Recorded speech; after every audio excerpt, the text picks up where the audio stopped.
Hello, hello, hello. Welcome to Kernels of Truth, brought to you by Progress Kentucky. Very exciting show. Yes, I know if you're watching us live, this is in fact Valentine's Day, but it's also Ash Wednesday. So clearly we are giving up any hope of romantic love by showing up and doing our live stream on this twofer holiday. Of course, if you're like most folks, you're probably listening to this as a live stream whenever is most convenient for you, in which case I hope you had a very nice celebration. All right, so this is a really exciting show, though. Excited to get into it. We've got a deep dive into the anti-DEI efforts of the Kentucky GOP that we briefly touched on last week. We got a bit of Black history, very much tied to that story. We're going to connect then with Misty Skaggs, the organizer of EKY Mutual Aid, which is a group that's doing really important work to help folks out on the eastern side of our Commonwealth. And we'll close out with our call to action, as we are wont to do. But first, are you ready to help turn Kentucky purple? As the bad bills pile up in the Kentucky House and Senate, it's clear there's still lots of work to do in our state to win better electoral outcomes for our Commonwealth.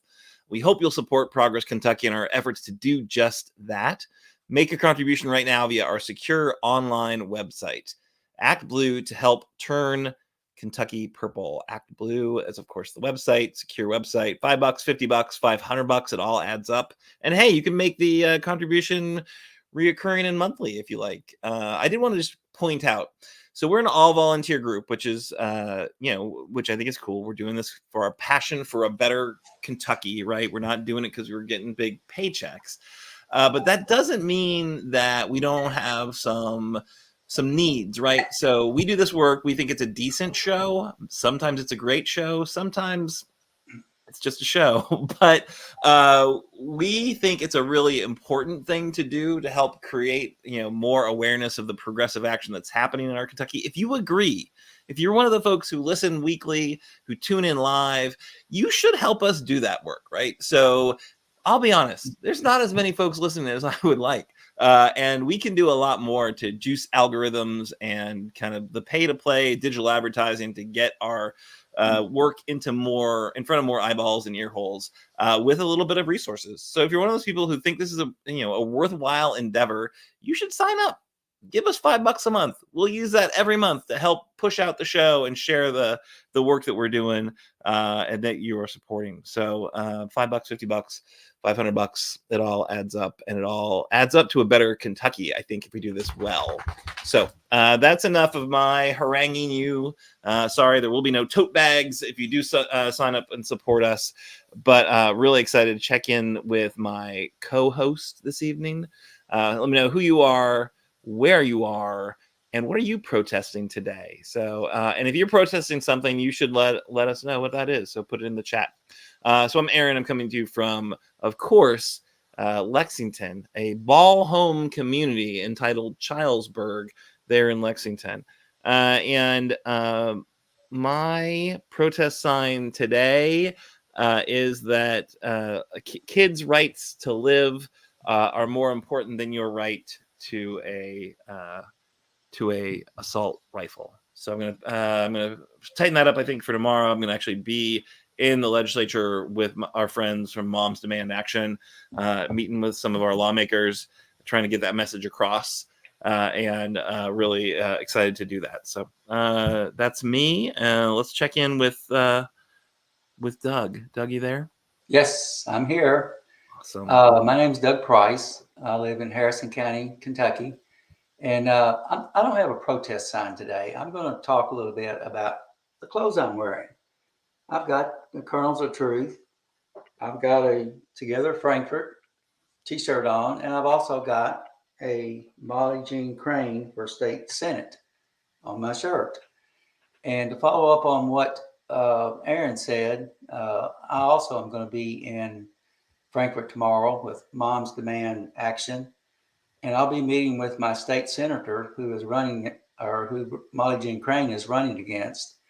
I probably won't tell him that I'm not going to vote for him, but I do plan to talk to him about Moms Demand Action. Awesome. Yeah, I would take off that pin. When you're sitting down to meet with them, probably not going to help you in your cause to get across your very rational, reasonable gun safety measures that we'll be advocating on behalf of while you're advocating for his opponent. Awesome. Well, hey, Doug, thank you so much for being here. Thanks so much for being in Frankfurt tomorrow. Looking forward to see you in, as they say, IRL, as the kids say. And all right, so I think we might have another co-host joining us. We shall see what happens. But Kimberly Cecil Jones is on her way home from work, so she might be popping in. Just want to alert you in case somebody does show up that we had not introduced earlier. Don't be alarmed. It does happen from time to time on this show. All right, so let's go into the news of the week. We've got some really important stories to cover. Can't slow down the show. We want to get to these important stories as soon as possible. So Doug, you've got the first one. Great, thanks, Aaron. I want to talk about a couple of bills that are happening around diversity, equity, and inclusion. And they are being fast-tracked through our Republican-controlled legislature.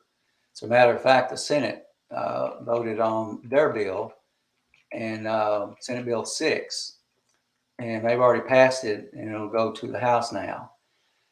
It's purportedly a diversity, equity, and inclusion bill, passed in the Senate with a 27-6 vote, and 5 Republican senators did not vote. I wonder why. I wonder if they disagree with the bill but are afraid to vote against their party. It's hard to tell. In my opinion, a pass vote is worse than a yay or a nay, and perhaps the members were not in the chamber.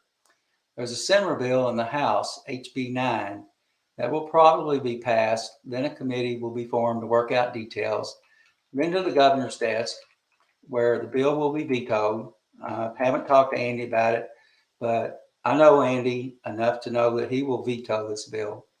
And then we will see about an override. I predict this finalized bill will be one of those that barely meets the veto-proof finish line. I call SB 6 the anti-diversity, equity, and inclusion bill. This bill is fashioned after other states, notably Florida, Tennessee, and Texas, and almost 40% of the states are considering bills related to this subject. DEI policies would seem to be something all would want, but the bills being proposed essentially remove the ability of colleges to have a functioning DEI program. In a Lexington Herald Leader, the article, the sponsor, Senate Majority Whip Mike Wilson from Bowling Green, stated, offer this bill to counter a trend in higher education and our colleges and universities attempting to exclude in employment or deny in promotion people who do not conform to liberal ideologies fashionable in our universities. Diversity of thought should be welcome, he said. But we've seen a trend of forcing faculty in order to remain employed to formally endorse a set of beliefs that may be contrary to their own. A UK student, one student, testified she felt like a minority on campus because she is white. She is discriminated against because she is white. UK has over 30,000 students, and the one student who testified is one of the 73% of UK students who are white. The primary sponsor of the House bill, Representative Jennifer Decker, took this issue to a whole nother level. She met with Shelbyville NCAAP group, and here are some of the comments from that meeting. I don't think she was talking about DEI at the time, but this gives you an idea of who she may be. She was asked if her family had been involved in the slave trade. Her response was, my father was born on a dirt farm in Lincoln County. His mother was the illegitimate daughter of a very prominent person who then was kind enough to allow them to work for him as slaves. So if you're asking, did we own slaves? My father was a slave. just to a white man, and he was white. Representative Decker might want to learn more about what it meant to be a slave and revise her thinking. There are words that her family may have been called by fellow white residents. Today, the president of UK, Eli Capilouto, responded in part with these words. Quoting from an article in the Lexington Herald-Leader, he rebuked the GOP's legislators' efforts to curtail diversity, equity, and inclusion practices at public universities, calling such bills deeply concerning and rejecting the accusation that institutions like UK push narrow and rigid orthodoxies of thought. We don't speak out as an institution on public policy unless the issues will impact our entire community in potentially significant ways. This is one of those moments. Let's not extinguish the thirst for knowledge because certain questions aren't allowed because they are uncomfortable or challenging. That mission, he said, is to foster an environment wherein the freedom to explore and ask questions of anyone or anything without fear of reprisal is essential. Lastly, there is a section in the Decker bill that removes tenure from public universities. Seemingly, this is a Republican focus going across the U.S. Texas, Florida, and a couple other states are involved in the discussion on this issue. So these bills are quite controversial, Aaron, and we're happy to be talking about them. Yeah, no, ridiculously. And that Representative Decker clearly is, a little off her rocker. And that was quite a comment for Black History Month that her father was a slave, her white sharecropper farmer. Farmer father. And so she's actually the sponsor of that bill. She does, in fact, have an opponent. Somebody has filed to run against her. It's a district that I just looked up. Andy didn't win that district, but he came awfully close. So this could be one of those things that, if people really make a fuss about this horrible leadership, maybe she will no longer be in the session moving forward. We'll see.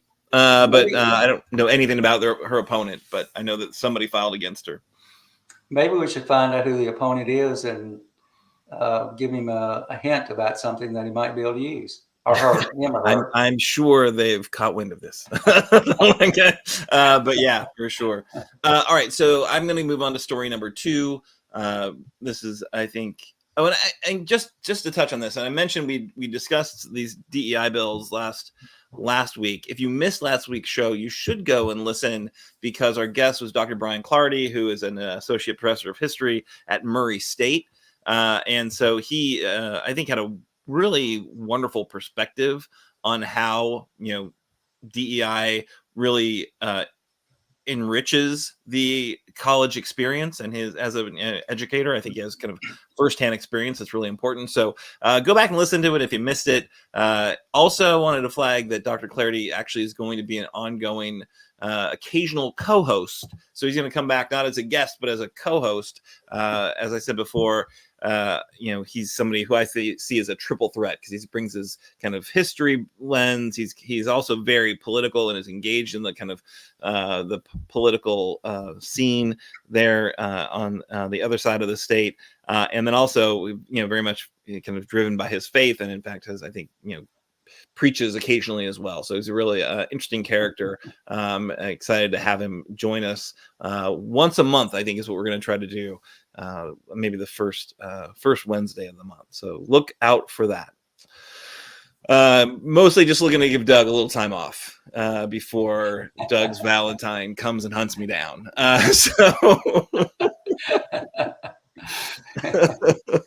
There is that possibility.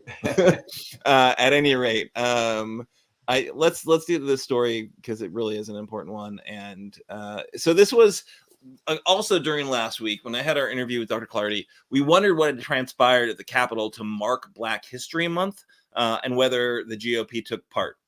We were, I think, at the time, if you listened to last week's episode, we were a little skeptical that they would. Why would they? Given the efforts that Doug just highlighted to remove DEI from college campuses, it would take take a certain amount of shamelessness, right, to show up at a Black History Month as your event in the legislature, as your key legislation is looking to peel back efforts to further the Black history, the kind of learnings of Black history, right?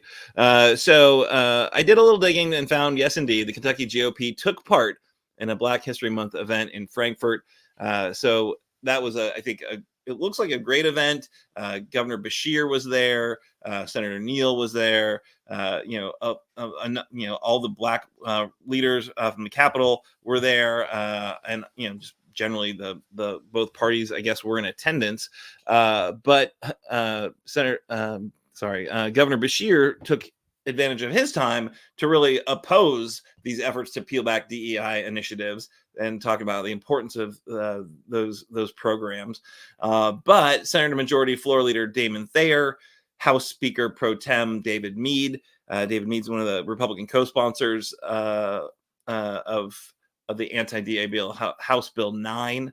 They did attend and they spoke because that's the right, I guess, afforded to them as leaders of the majority party. So David Meade actually quoted Ann Braden, who was a Kentucky journalist and a white ally of the American Civil Rights Movement, the Kentucky efforts there during the program, and said, here's the quote he used: "It would have been unthinkable for us to say no, because this is something we believe in. Either you live by what you believe in or you don't," Meade said, quoting Braden. Now that is something. And if you don't know the Bradens, you should. So they worked with a Black couple to try to integrate Louisville's Shively neighborhood. The Shively neighborhood, which is now one of the most multicultural neighborhoods in Louisville, but at the time was white only. So the Bradens, bought the house because you couldn't buy a house as a Black couple in Shively at the time. They then transferred the house to their friends, Andrew and Charlotte Wade, a Black couple.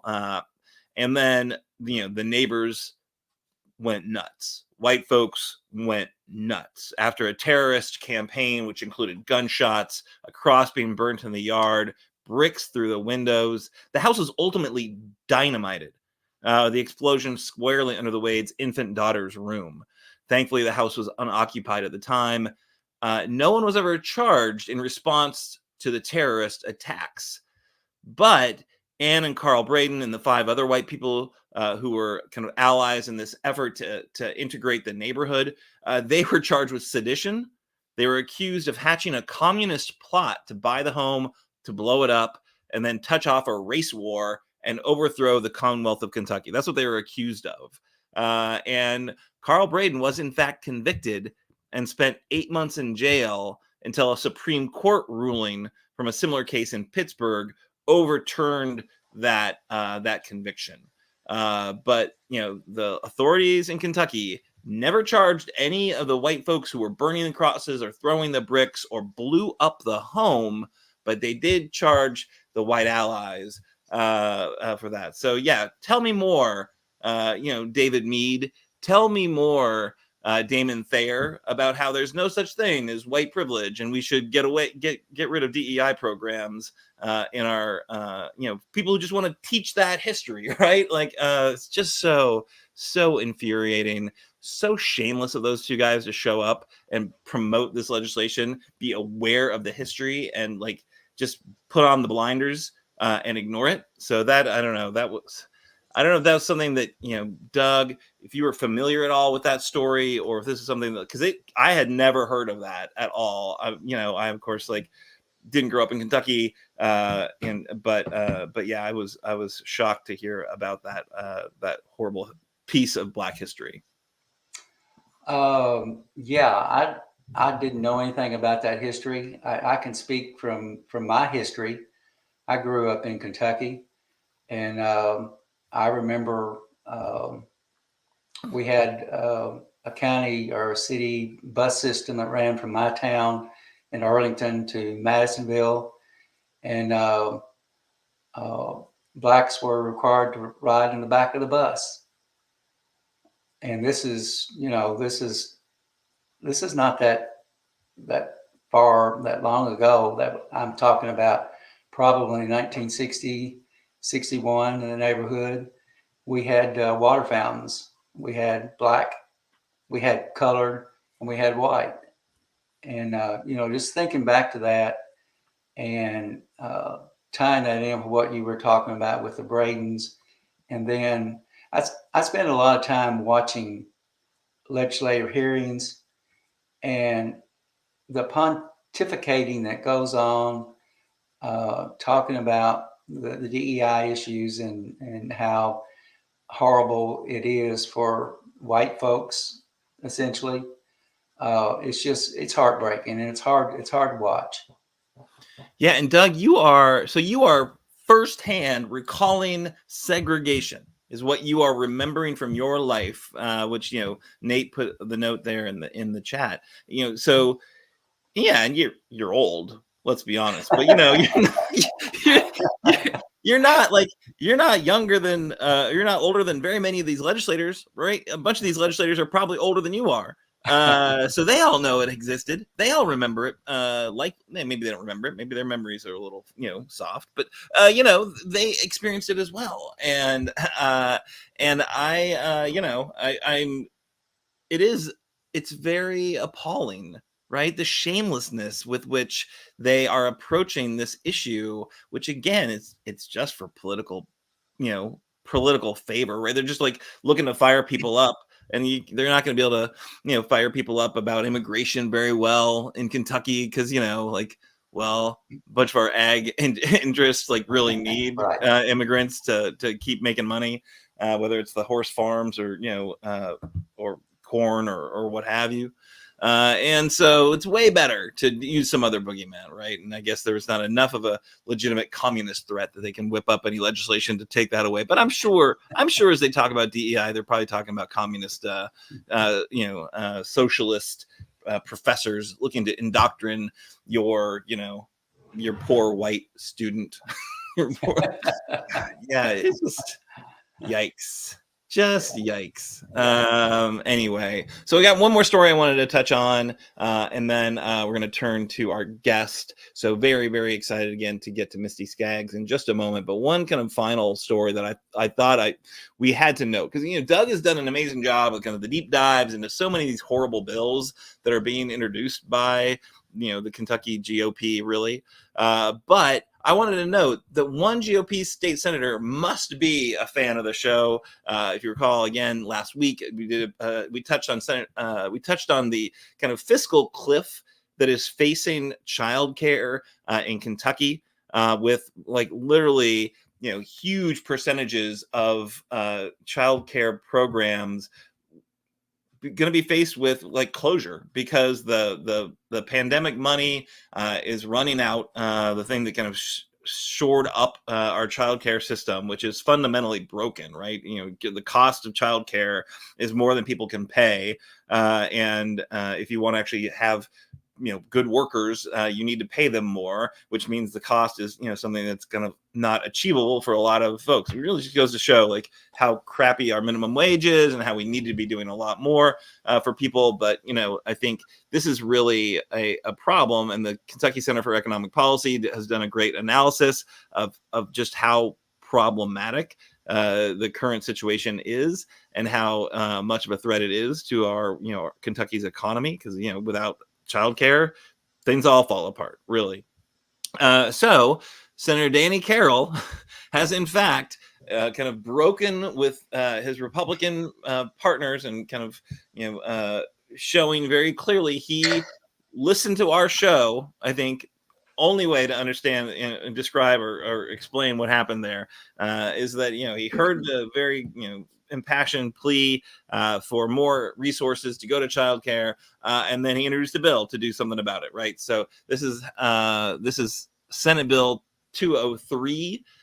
Which has not gone to an actual committee yet, doesn't have any co-sponsors. It's just Senator Carroll, but would put $300 million into strengthening childcare, whereas the House the Republican budget, I think, has maybe $100 million. I think the Governor Beshear put a cup $200 million into the program. He's like, nope, let's go big. Let's spend $300 million to make sure that we shore up our program and that people have what they need, which I'm here for it. I think the fact that we've got senators, Republican senators breaking with their party to do the right thing. We should celebrate that. So we don't want to just tell people the bad things that they're doing in Frankfort. We want to celebrate the good things too. So this is, I think, a really important one, and happy to see Senator Carroll kind of leading the way. And, whether or not he heard about it from our show, clearly I think it's important that he's taken action there. So Doug, any thoughts on that one? Yeah, I listened. I don't think I listened to the debate on that, but I should have, because I'm certain that at some point Senator Carroll said, I was watching the Kernels of Truth program and they made some good points about that. So I proposed this bill. Yeah, clearly he did. Has he been able to propose? Has there been debate? Because he's just proposed it and it's gone to committee on committees so far. So how does that work? I don't watch KET. So when they come up with a bill, do they get to talk about it when they introduce it, or how does this work? Yeah, he would have just filed the bill. He doesn't get to talk about it in a committee or really on the floor or anything like that. But once it's filed, it goes to the committee on committees, and then I guess leadership decides whether it moves or what committee it goes to. And so it may die in committee on committees. It may get some hearings. It's just hard to tell. I ran into Senator Carroll. I was at their. What? With your car? Did you run him down? Yeah, right. Sometimes I felt that way. No, he's a fine man. Anyway, I was at a committee hearing that he was at, and I sought him out after the committee meeting was over to talk to him about something that's very important to me. In the last session, he actually tried to soften the SB 150, which is the anti-trans bill. And I want to let him know that I appreciated the work that he did on that. So, maybe he's becoming liberalish. Or just, a little compassionate. Maybe just a modicum of compassion will, take the edge off some of these horrible, horrible bills that they're moving forward. SB 150, of course, was from the last session and was absolutely horrible. So he was involved with that effort to kind of find a middle ground that then ultimately blew up because the right wing wouldn't have it. Right. Yeah. Right. All right. Well, clearly he does watch the show then, because we were all about SB 150 last session for sure. All right. Let's talk a little bit about what's going on in Eastern Kentucky. So we're now very excited to bring on our guest, Misty Skaggs. Misty Skaggs is an author and an organizer. We are fond of both. We've had a number of both folks on the show throughout our history. But I came aware of Misty and her work because it was highlighted in the Lexington newspaper. She was one of the kind of newsmakers, troublemakers. I don't know, people doing really good things for their community. And so read about it, and I reached out, and she is gracious enough to join us on our Valentine's Day episode when we know that she's got better things she could be doing with her time. But Misty Skaggs, welcome to the show, and thank you so much for joining us. Hi, y'all. Thank you so much for having me. Happy Valentine's Day. And let's remember the real meaning of the day, that the native Hawaiians killed James Cook today. So we can all celebrate that. The death of a colonizer. It's enough love for everybody, really. So I thank you guys for having me. That is so awesome. So yeah, I had forgotten that, or if I'd ever known it. No, that's not something that I was aware of. But killing the colonizers, never a bad idea, but absolutely. Just kidding. We're just kidding. I'm not endorsing killing anyone or running any Republicans down with your car. And that's I just wanted a little history lesson. That happened so long ago. You can only look up the very vivid illustrations of it if you want to Google it really quick. So, but that's ancient history, really. So, hey, before we get into it, I just wanted to note your, EKY Mutual Aid. It's a group that's doing really important work. We're going to hear a lot more about it in just a second, helping connect community. But one important note I wanted to make at the top is that EKY Mutual Aid is a completely nonpartisan, non-political initiative. Your willingness, Misty, to join us on Kernels of Truth does not indicate any particular political alignment. from your Facebook group's about section. I think this is amazing. This is wonderful. It says, quote, "We know that things are extra tough in the hills and hollers right now. And we know how us folks from the backwoods have learned to come together in the hard times to support their friends and kin, their community and their neighbors. This group was created for just that reason, to help people come together to ask for help in times of need." So Misty, tell us a little bit more about the work of EKY Mutual Aid, kind of how how does it work? How does the group work? Yeah, I would love to. And I actually do. I have some notes because, like I said, I am a lead organizer for EKY Mutual Aid, but I'm not the person behind EKY Mutual Aid. It is a genuine community grassroots effort that has a lot of people making the machinery work. I'm often the mouthpiece for us. So, but just a little bit about mutual aid in general, because it is different. Like a lot of people hadn't heard the term really so much. And so mutual aid is fundamentally different than nonprofit or charitable work. It is based in solidarity and not charity. And what I mean by that is there's no top-down structure in EKY Mutual Aid. I'm not at the top of the pyramid. It's a lateral decisions that are posed to the community. We decide what is going to help the most. It's all give. And a lot of times all we're doing is passing around the same $10. Like one of us get paid, we pass it on to the next person who needs gas for that week. So it is fully just community working together. And another thing at the core of mutual aid, we are not a partisan group, but that doesn't mean that we don't take part in issues that we find important, because we do at our core. We recognize that systemic injustice and the roots of mutual aid are tied together. You can't succeed in a system that's designed for some of our most vulnerable populations to fail. So we recognize that mutual aid is a tactic that was really pioneered by Black and brown people in this country to keep themselves alive.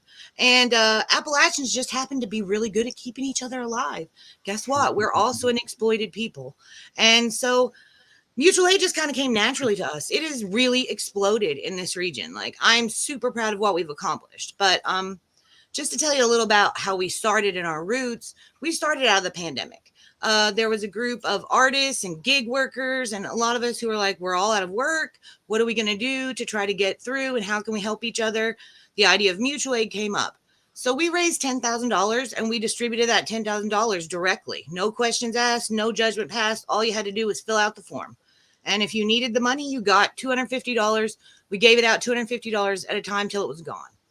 And so after that first initial fundraiser, we were like, well, what can we do to keep this group going? I started to talk to people from Mutual Aid Disaster Relief, which is a national mutual aid organization.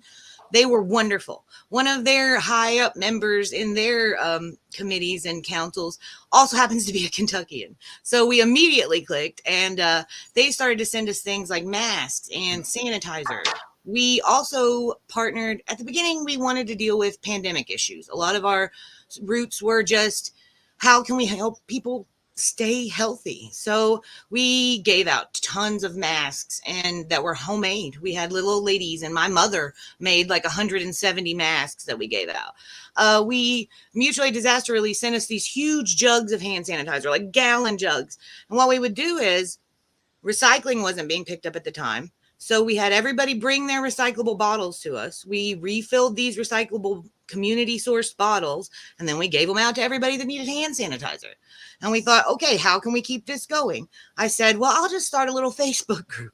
It won't be a big deal. We'll have just a little Facebook group to supplement everything. And our little Facebook group went from like 69 members in 3 counties to, I think we're right at 7,000 members all over the world. I mean, we get donations from Canada and Australia. And so we have members and Appalachian expatriates and Eastern Kentuckians all over the world, and people who are also just interested in the way that we're helping each other. So we started during the pandemic, and it just gradually grew. The community fund is something that grew out of that. And we also do as many in-person events as we can all the time. We do our really, really free yard sale is our biggest draw usually. There's a concept, the really, really free market concept. And it is not only just give people free stuff, but we offer skill sharing, and different community organizations come in, like Pathways, or there will be Narcan training. There'll be different things. And then there'll be entertainment for the kids. One year we had 9 counties in Eastern Kentucky had a yard sale on the same day. And we had one in Pikeville that had the Appalachian Symphony and a petting zoo. And then we had clowns at another one. We had face painting in Sandy Hook. And, so it's about not just getting each other enough money to pay the electric bill, which is a big part of what we do too. But it's also about spreading joy and building community when in a hostile environment. We live in a hostile world. So we're just trying to keep together and keep each other alive. That's awesome. So really do appreciate you sharing that work. What would you say is something that you're kind of most proud of the group accomplishing? Is there a specific story or a specific need, or just a good example of how you guys have come together? Well, there are a million stories. I mean, and we could tell them all, but we also, value our privacy. So if people don't want to share that, I'm not going to tell their stories. But I'll just say that we have placed people in homes, single mothers, over and over. We have helped people escape domestic violence. We have helped people in reproductive health situations where they weren't getting the help they needed. We touch all the gaps that are left in the system, all those gaps that everybody's fallen through. That's us. We're the people falling through those gaps. And so we're just trying to catch each other. I think what I'm most proud of is just that we have built this community that is so positive and so eclectic. There are a lot of different people in this community. Yeah, you got weirdo tattooed artists like myself, and there's a lot of us. There's a lot of weirdos in our group. Artists are one of our key people that have helped us keep this group going. And we've got, teachers and Sunday school teachers, and we've got social workers, and we've got felons and pastors, and they're all in this same group. So, and they're all coming together and learning that we have way more in common than our differences. So I think I just love how much the community has fostered a feeling of compassion, and we really truly believe that radical kindness and empathy is one of our key goals, just as much as we can spread to everybody that we can get to. I'm really proud of that. I'm really proud. I feel like we've made our region a little bit of a kinder place. And as far as accomplishments, we raised a crap ton of money after the flood, and we gave it directly to the people. It didn't go through no processes, no paperwork, no FEMA's giving me $16 for my life. What they needed, they got from us. And we raised a lot of money during that. So we were proud of that. And we kept our people alive during the ice storms a few years before that. People didn't realize how bad those ice storms hit. We live in a region where you can't get to somebody. There were older people and disabled people who were literally stuck for 2 weeks with no electricity and no water. And so we've kind of become a disaster relief group. We're also just a moral support. A lot of people just need to know it's okay to ask for help, which is not something that always comes easy to Appalachians. So I feel like we've created a safe space where a lot of different people can feel comfortable talking to each other and talking about things that are not necessarily comfortable. So that's phenomenal. And yeah, I love that idea that you kind of connected this community, found the folks who wanted to help and step up, and then were just well positioned when more disasters came or when new challenges surfaced. You guys were right there. And I just think that just goes to the power of community, that goes to the power of organizing, and just what a badass y'all are. So thanks for doing that work. Doug, any questions or comments you want to add? Sure. First of all, I want to say this is just amazing. I took a quick look at your Facebook page, and give me an idea of, like, when somebody posts something, they have a need. Is it somebody then will try to fill that need, or will somebody say, hey, we need to call Mary Jane because Mary Jane might have an extra mattress, or how does that work? It's all of that. It's exactly that. It's connections. We use our connections. Sometimes, yeah, there's no way that nobody has what people need. But yeah, a lot of times it'll be, I'm looking for a car seat. So, and anybody that may have one, we'll offer it up. So, and then people will also just go in and post, I have a whole bag of kids size 2T clothes, and people can snap that up. But then you can post for a monetary request. And all we ask is that you are definitely located in Eastern Kentucky. And we do vet every request that pops up in the group. It is looked at by someone, and the Facebook profile is looked at by someone. And it's, it's labor intense, honestly. My volunteers are worn out because it's also emotionally exhausting to read all these posts from people who are at some of them, the lowest point of their lives. But yeah, so you put up a post if it's a monetary need, you tell what your goal is, you tell how to get you that money. And then if we have anything in the community fund that we can pitch in, we will happily do that. We prioritize whatever is important in the moment. Food is always the top of the community fund. If there are posts where people are hungry, we give it as fast as we can. Housing is usually near the top of the community fund, but it's also really hard to come up with that much money, so we usually have to do like housing concerns. We'll say urgent housing needs, and we'll post it all across our social media, and we'll just drive until we get it. But then, like, say you have an $80 electric bill, you could get one person who gives $50, and then the rest of it can come in $2 or $3 at a time. We're all about everybody give a little, and then no one person feels the burden of giving everything you've got. We try to share that responsibility and to share that stress a little bit, and because we've all got it. So if we can relieve it for each other, it's a big help. That's awesome. Yeah. So how can people help? Right? What's the right way to help you guys out?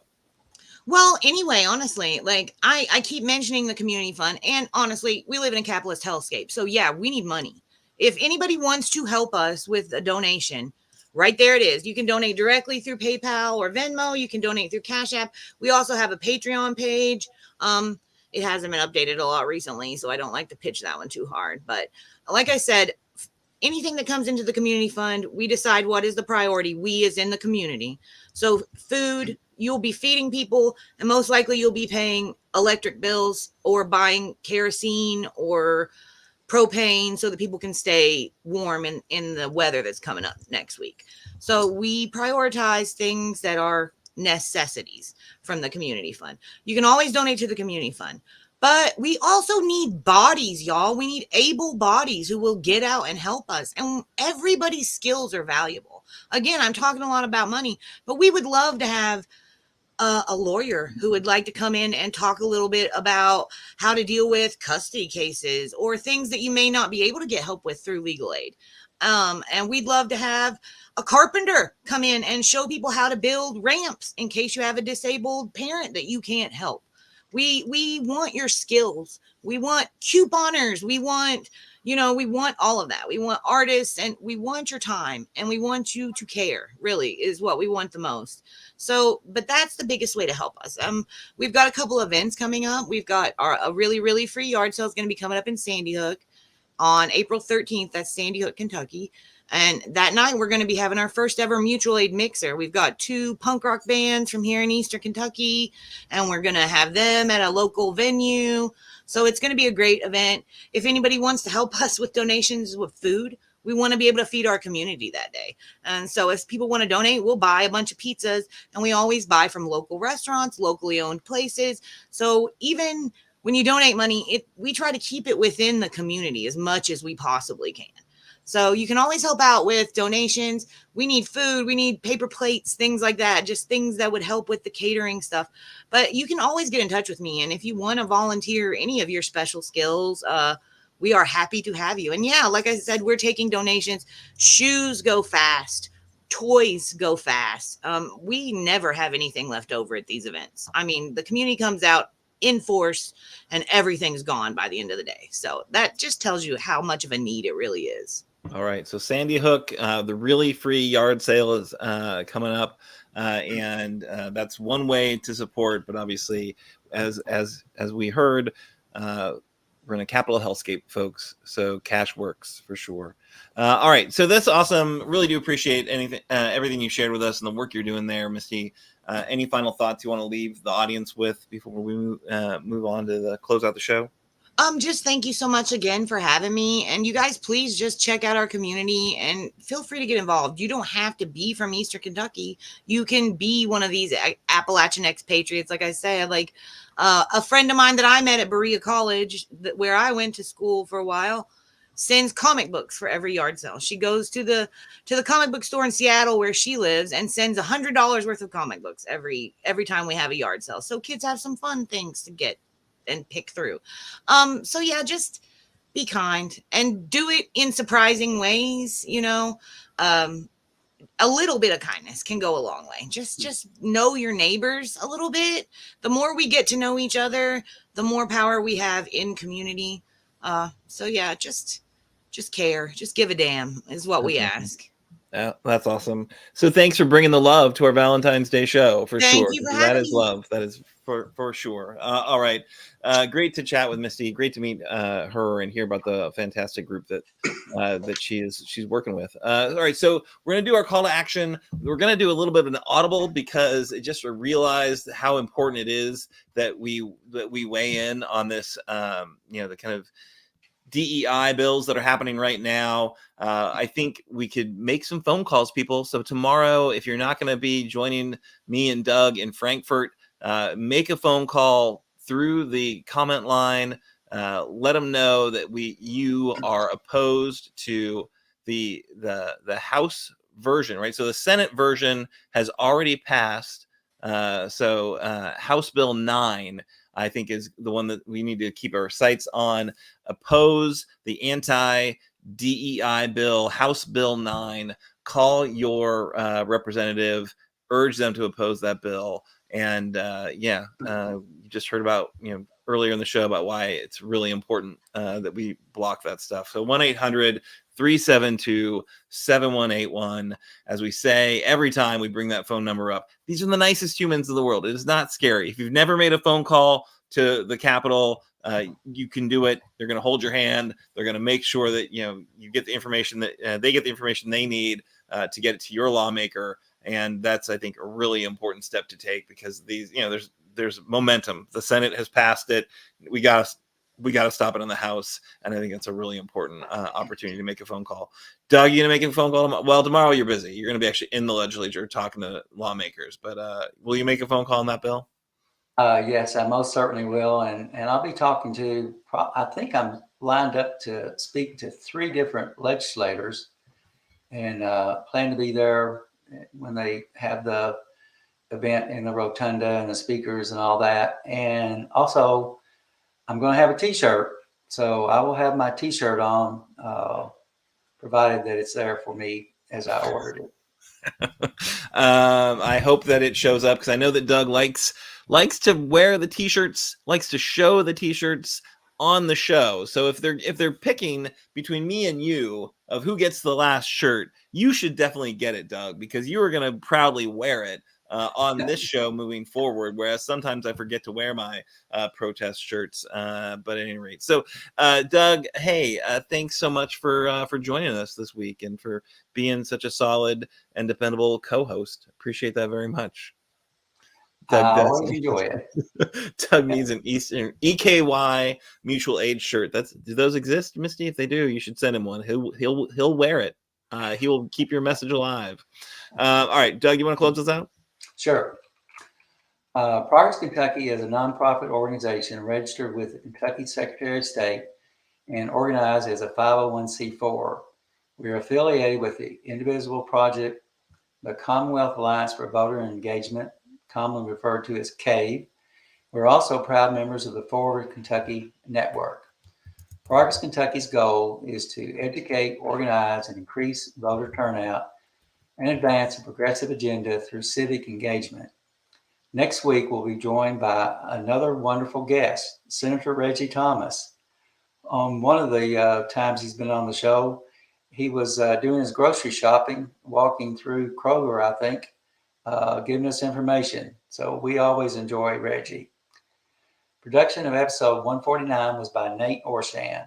Big thanks to Nate also, who wrote and performed our theme songs. You can find more information and music at natosongs.com. If you miss our weekly live stream on Facebook or YouTube, Audio podcasts and our show notes are available on Apple, Google, Spotify, and wherever you get your podcasts. If you do listen to the pod, please give us a 5-star review. That's the highest you can do. And wherever you're listening right now. Logo and some graphic content provided by Couchfire Media. More information can be found at couchfiremedia.com. Hope to see you next week.